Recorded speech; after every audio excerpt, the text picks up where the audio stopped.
We are the Muslim Ummah, and each day that goes by, the harder we try.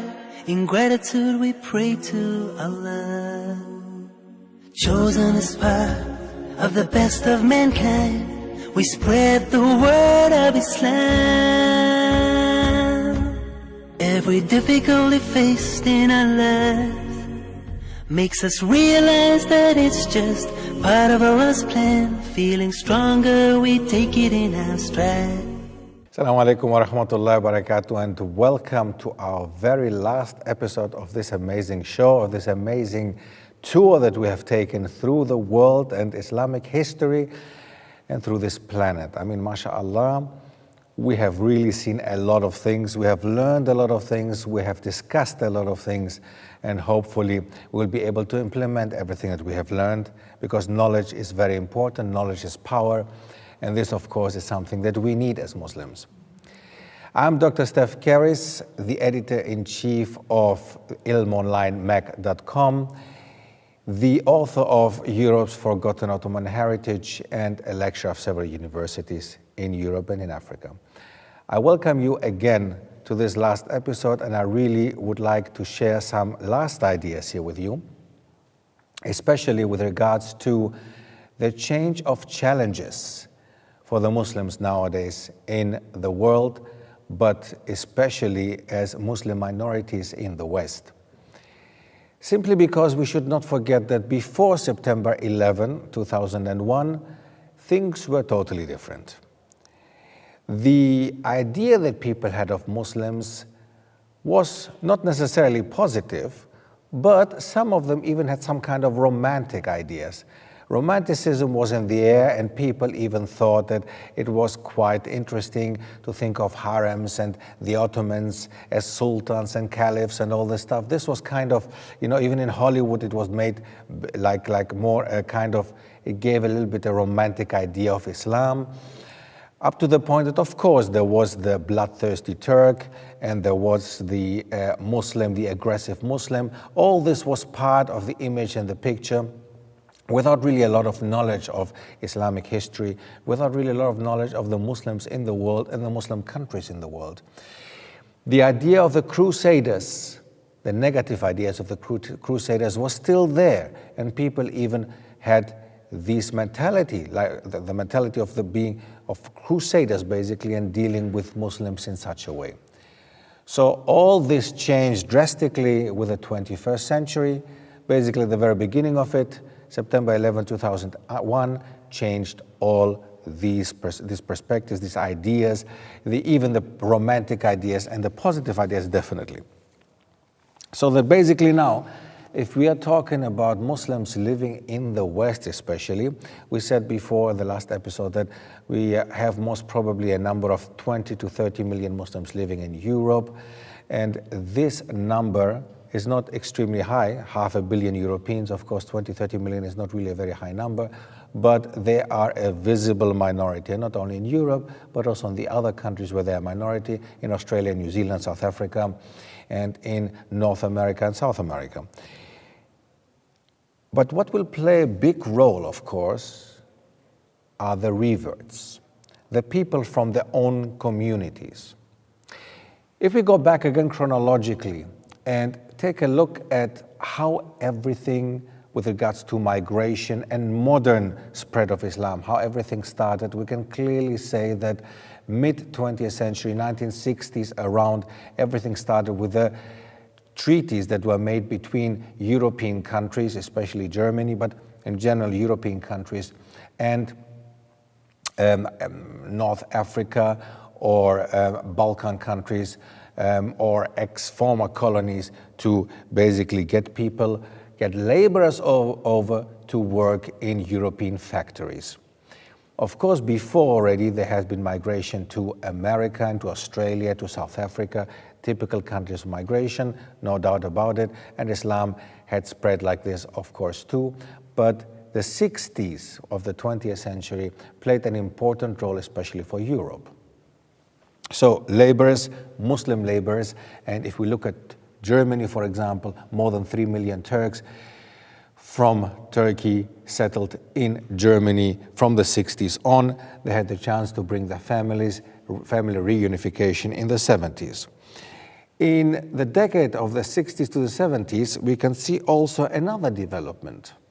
Independence of a lot of African former colonies in Africa, which become independent, and many of them being basically Muslim or Islamic. In the 70s, this goes on.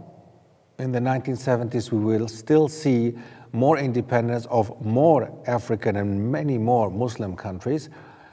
But mid-70s, 1975, most of them have become independent. Many of the Europeans who had settled in these countries come back to Europe. For some of them, it was not even come back, it was just coming to Europe, which they don't even know, they didn't know this country. If you consider Angola, Mozambique, for example, Portuguese colonies, and the Portuguese second, third, fourth generation, or even longer, who were living there, had to return to Lisbon, to Portugal. For them, it was a foreign country. They did not consider themselves Europeans, Portuguese or Spaniards or Germans or whatever.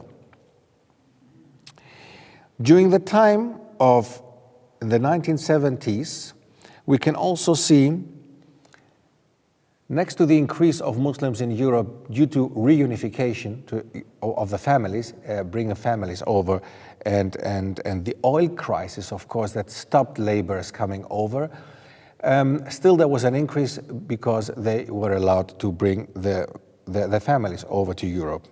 Muslims are in the increase, and suddenly people in Europe realize that there is a big Muslim minority developing slowly but surely.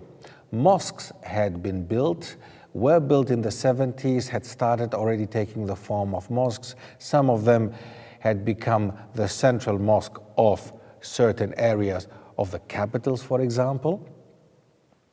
And some of them had started already getting the form of, as we know, a mosque with a minaret.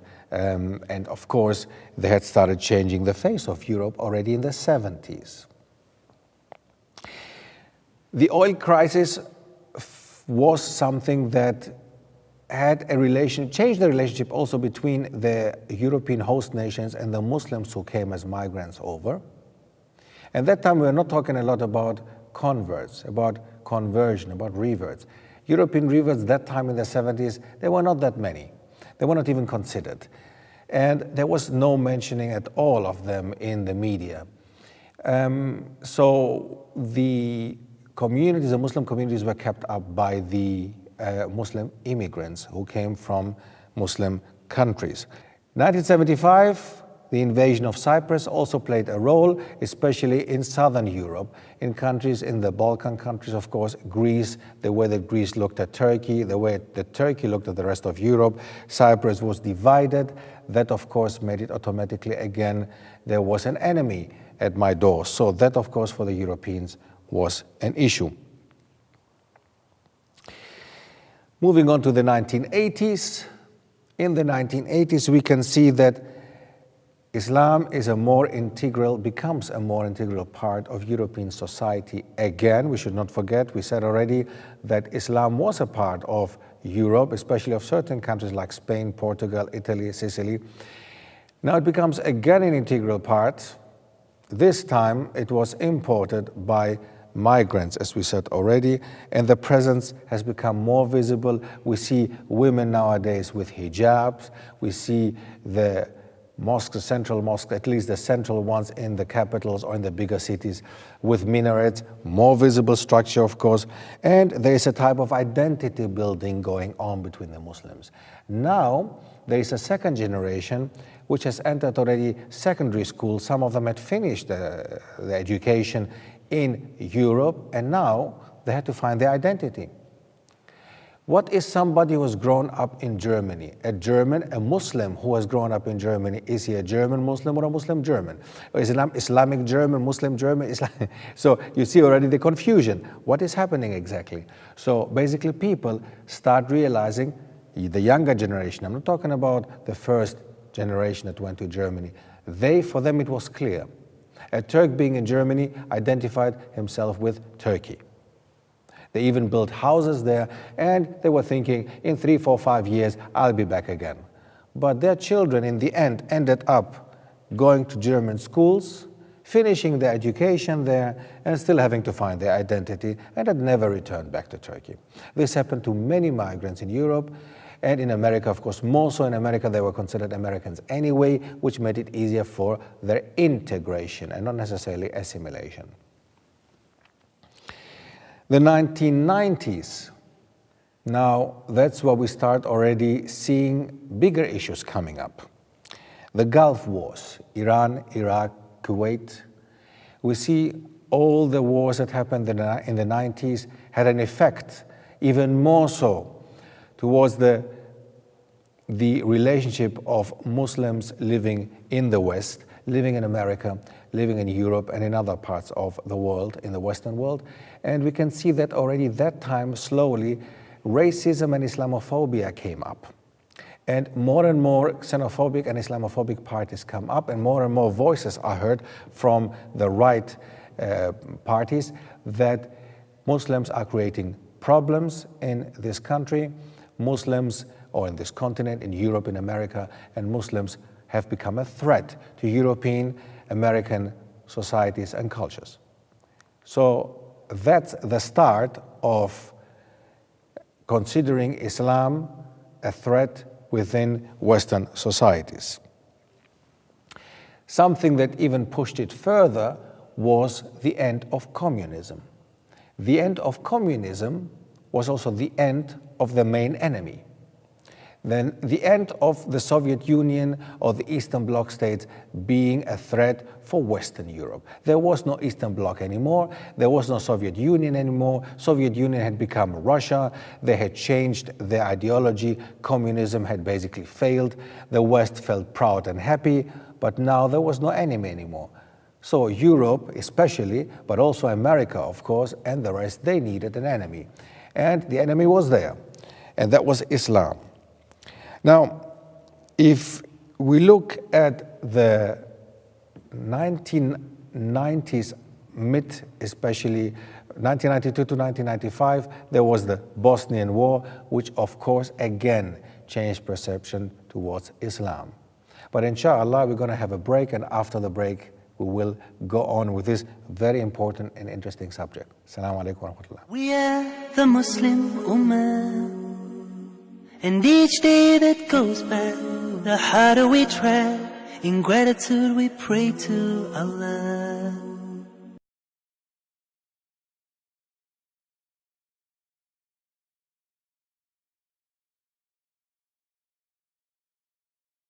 We are the Muslim Ummah. And each day that goes by, the harder we try. In gratitude we pray to Allah. Assalamu alaikum wa rahmatullahi wa barakatuh, and welcome back after the break. Now, we had stopped at the 1990s, a very important decade, very important indeed, because world history had been rewritten. We see the fall of communism. We see a massive second power had given up. There was no second power anymore. There was no enemy in the form of Soviet Union or communism.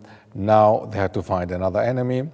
Migration from the East, this time, from Eastern European countries and from Russia, nowadays Russia, of course, they decided, many of Eastern Europeans and Russians decided to move over to the West to actually get also a cake from the one that they wanted to have before, and finally be able to buy a BMW and a Mercedes. So that's what we also see. The first thing that Eastern Europeans did, Eastern Germans especially, when they went over to West Germany, they bought themselves a Mercedes or a BMW.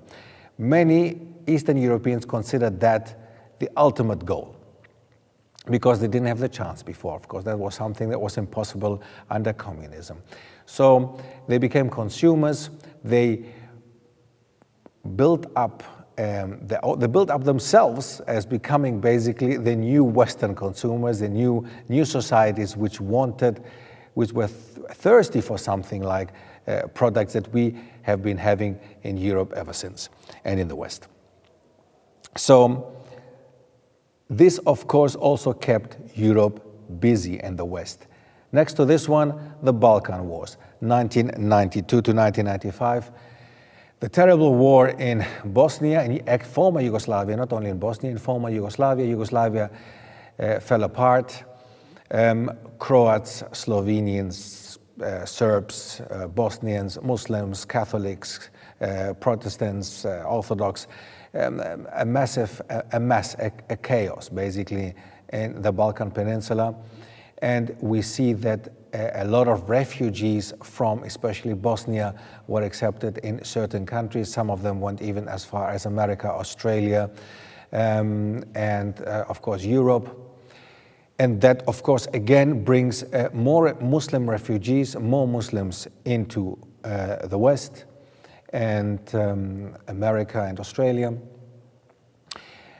which again changes a little bit the perception. We consider Muslims and suddenly again as these poor guys, you know, these poor refugees coming from a war-torn area, civil war, war-torn area. Basically, again, this is something that we have to feel pity for them. Somalia, again, that's another issue. Somalia is breaking up. Somalia is in war. So many Somalians had been accepted in all around the world, especially Scandinavia and the Netherlands, but also in Australia and in countries like South Africa and the US. So again, it brings more people into Europe, more Muslims into the West, and the 21st century has arrived. The 21st century, starting straight away, September 11, 2001. We all know what happened there, and we all know the effect. It had such an effect that it basically considered the Muslims in the West as the main enemies. And we had issues in Europe, for example, girls on campuses at universities being beaten up, Muslims in fights outside on the streets, Molotov cocktails thrown into people's windows, shops being destroyed, a massive chaos again, especially in the Western world that saw clearly the Muslims now as the enemies. This did not become better. Since September 11, 2001, the situation has not improved. And what has not helped is several incidents that happened after it. Now, in March 2004, the incident of the Madrid bombing. We all know what happened there. The bombing in Madrid did, of course, not improve the reputation of the Muslims. This even went further. From America, in Europe, we had already the issues that we had in Europe already before, but then, of course, the being partners with, or the Europeans considering North America being their big brother, they felt immediately as if they were attacked themselves. But now it happened in Spain, it happened in Europe itself. So that, of course, did not make it easier for the Muslims in Europe now. So it happened in America. The Muslims in America did not have it easy. Now the Muslims in Spain, for example, were targeted. So the Muslims in Spain, and it went on worse. In November 2004, the murder of Van Gogh in the Netherlands, which again was a tragic incident. A certain figure, an artist, was killed in the streets of Amsterdam and was killed by a Moroccan, so that made it automatically a Muslim, non-Muslim thing. So again, that targeted the Muslims in the Netherlands and in the whole Benelux countries, Belgium, Netherlands, and Luxembourg. It went over 2005, 7/7 in London. The incident in 2005 in London, of course, we all know again what happened there. The whole subway system, everything in London stood still. For several days, there were issues going on. Like at the beginning hours, they didn't want to tell us even what was happening. And then, according to the media, it was Muslims who targeted London and Britain in general. That, of course, did not improve our reputation in the UK and in the whole of Europe, of course. It went on. Now, 2006, in March, the whole cartoon issue. The cartoons that came out from Denmark, and in general Scandinavia, but Denmark as a country, the cartoons of our Prophet Muhammad sallallahu alaihi wasallam which was ridiculizing basically the Prophet Muhammad ﷺ and our deen, Islam, were unacceptable, and this was what was going on, and they were ridiculizing our deen and us as people. 2011, just several years further down the road, basically after 2006, not even 5 years later, we can see the killing spree of a certain North African in Liège, the city of Liège in Belgium, which again, like the Moroccan in Holland, it was done by an individual, but the whole community of Muslims had to suffer under this, until nowadays has to suffer, and that was in Belgium, so all these were happening in Europe. 2012, in this year, in the year of 2012, two major and important things happened. The Oslo killing, the killing of several people in Norway, outside of the capital of Oslo, where it was not even Muslims who killed anybody else. It was a right-wing, an extremist, who killed his own people. And that was, of course, something that even affected the Muslims in such a way. And the Toulouse killing of the person in the city of Toulouse in France. All these last incidents until recently, until last year, 2012, all these incidents happening in Europe, and these are major incidents, and I'm not talking about the smaller ones. This, of course, this is all what gives us Muslims living in Europe and living in the West, these are challenges. And these challenges we need to overcome. We need to do something about it, and we need to show people what Islam is. But I don't think that we need to go out and always apologize or always try to justify certain things. No, we don't need to do that. I don't see Christians needing to go and apologizing for something that Christian murderers or criminals do somewhere else. So I don't really think that we as a Muslim community in Europe, in the West, need to justify Islam. Islam doesn't need any justification. And we definitely don't need to justify any criminal acts done, maybe committed in the name of Islam, maybe. Now, we have to look into all this, what is happening around us. The 21st century has come in like a bomb. And we as Muslims living in the West, we as Muslims in the Muslim world, we need to finally come closer together, unite. A very important thing that we mentioned, and was mentioned also in the conference that I mentioned before in 2011. We need to come together, we need to work together, we need to help each other. The Muslim world has to help us Muslims living in the West, and we have to also help the Muslims living in the Muslim countries to understand what it means to be a Muslim living in the West, and what it actually means, what the West actually, the way they look at us, the way they look at Islam, and how to deal with them. Because obviously, I think the Muslim and the Arab world has to understand that it will be the European Muslims and the American Muslims who will be able to go over these challenges, and they will be the ones who actually in this case will be the advisors to the Muslim world to tell them in the end how we have to deal with the Western world and how they look at us and how we can improve our image. Rather, I think we Muslim, European or American Muslims will be able to change the image than the Muslim world itself. We understand the way of thinking in the West. We understand the people there because we are Europeans or Americans, and we will be the only ones who will be able to either make a change or to at least improve the image of Islam in the West, more so I think than in the Muslim world or the Arab world. Now, there are so many things that still need to be said. There are so many things that, of course, even 30 episodes do not really help filling this gap that needs to be filled in order to finally learn something and understand what is happening around us. But at least I think we've made a start with these 30 episodes. At least I think we've made a beginning to understand the way that Islam spread, the Muslim spread. I really would like to thank you for having the patience with me and to going through 30 episodes of such an important subject.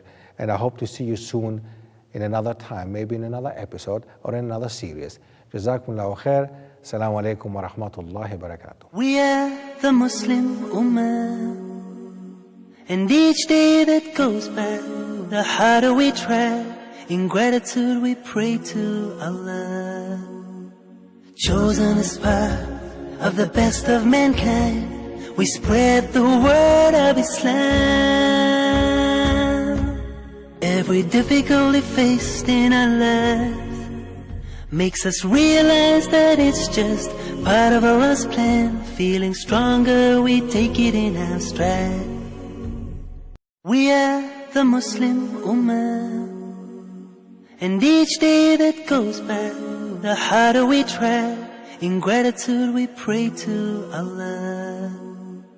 Chosen as part of the best of mankind, we spread the word of Islam.